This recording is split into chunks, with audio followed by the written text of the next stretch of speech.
As hospitals around the United States deal with the coronavirus crisis, the fear of infection, drug shortages and strict rules imposed on visitors are now leading more and more women in the United States to consider home births.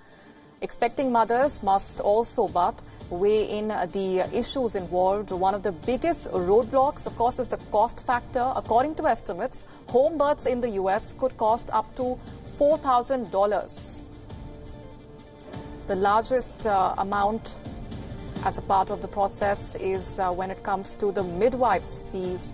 Home births are also mostly not covered under the U.S. health insurance nexus. Many hospitals around the country have implemented new anti-infection rules that limit the number of people in the delivery room. In New York, hospitals had barred husbands or partners from being a part of the process or from being in the delivery rooms. This was until the governor, Andrew Cuomo, stepped in and signed a decree stating that no woman had to give birth alone. Let's talk about expecting a mother, Ashley, who is pregnant for the third time after 2 miscarriages. A birth at home, she says, is the only option for her.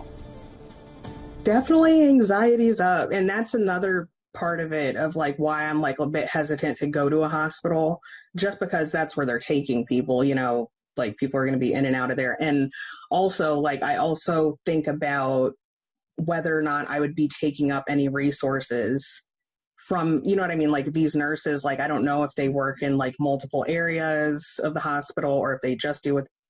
So they couldn't really promise that, like my husband definitely would be able to be there.